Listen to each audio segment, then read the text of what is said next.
More questions have been raised about the political will to enact policies in terms of environmental protection in South Africa. People in Durban, whose livelihoods depend directly on a clean environment, have gathered today at a community climate change conference hosted by activists. Among them are subsistence fishermen, who are battling to earn due to the poor water quality in their surrounding area. Newzroom Afrika's Karinda Jagmohan is live for us at a popular fishing spot in Durban. Karinda, tell us more about that area because the beach has been closed.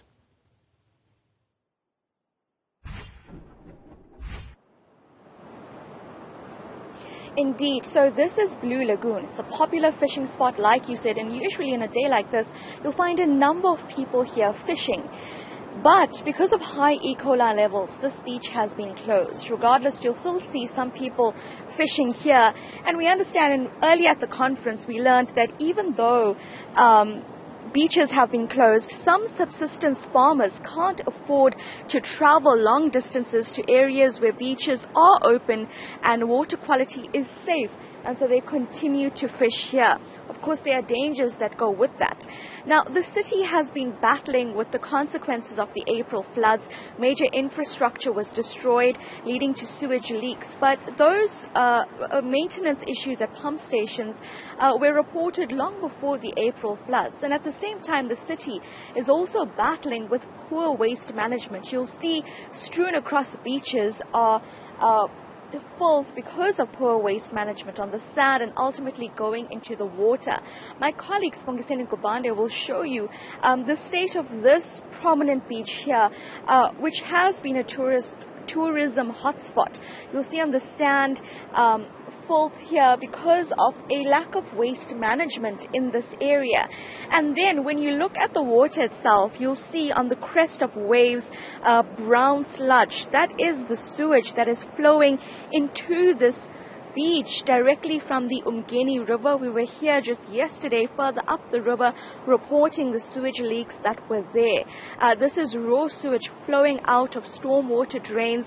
The municipality says because of vandalism, there have been reports of a lack of maintenance and of course damages caused by the April floods. But looking at this, all of these issues coming together to ultimately affect the environment here and of course those whose livelihoods depend on the environment. Now, at the core of this, at the conference that we were at earlier today, there were discussions about what can be done now, what needs to be done, and many activists calling for the political will to be taken into consideration for those in government levels, whether it be local government, provincial or national, to enact on the issues they face, to put into action legislation that will protect the environment and ultimately the people whose lives depend on it.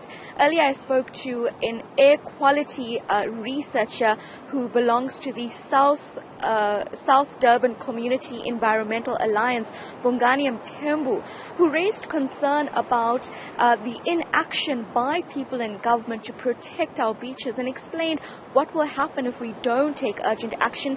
Take a listen to what Bongani Mthembu had to say. Definitely, I think our government, they should really consider, moving away from fossil fuel, looking at renewables, and because renewables, those are sustainable solutions. Because looking at more of us as a country or as a continent digging coal or using fossil fuel as means of energy, it doesn't help, it wouldn't help. Let us look at the impact that it has, on the communities, on the environment, on the society, on South Africa as a whole. So we need to look at the holistic picture, that yes, we might be using fossil fuel now, but it's not the future. Most developed countries, they're moving away. There's a shift, there's a just transition away from fossil fuel. So why don't we follow suit as well? But I think there's a lack of political will to actually move away from fossil fuels. Well, there you have it, Bongani Mthembu speaking about the urgent need for renewable energy resources, to stop using fossil fuels, coal, because of the impact it has on the climate. I mean, here behind me, there's filth everywhere, and you can smell the stench of sewage. Of course, fishermen have to now travel long distances to, especially subsistence fishermen, to actually make enough money to put food on the table for their families. Those who can't afford to continue to fish here. We spoke to one person who's from Pietermaritzburg who said they weren't even aware of this issue up until they came here and had the smell of the sewage. So it is definitely a multifaceted crisis, this one. And of course, at this point, many people, community members who were at the meeting earlier, are active residents of Durban who are directly impacted by what's happening to the environment, specifically the closure of beaches that is happening more frequently because of these sewage leakages. High E. coli levels going into the water. E. coli is a type of bacteria found in the gut of humans and animals, something that is toxic when put into water like this.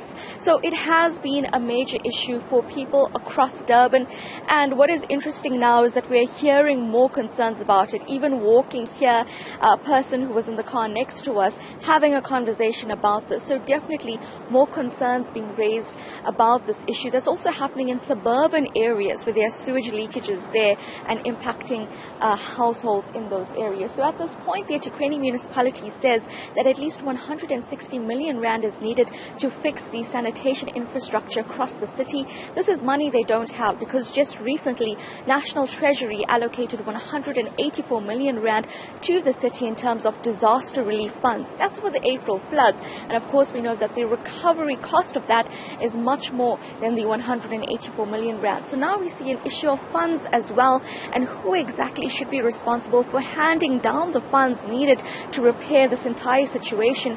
And then here are activists as well calling for those in government to put into place a legislation that will protect precious environmental resources like this one, and of course to protect the future generations who will continue depending on resources like the beach.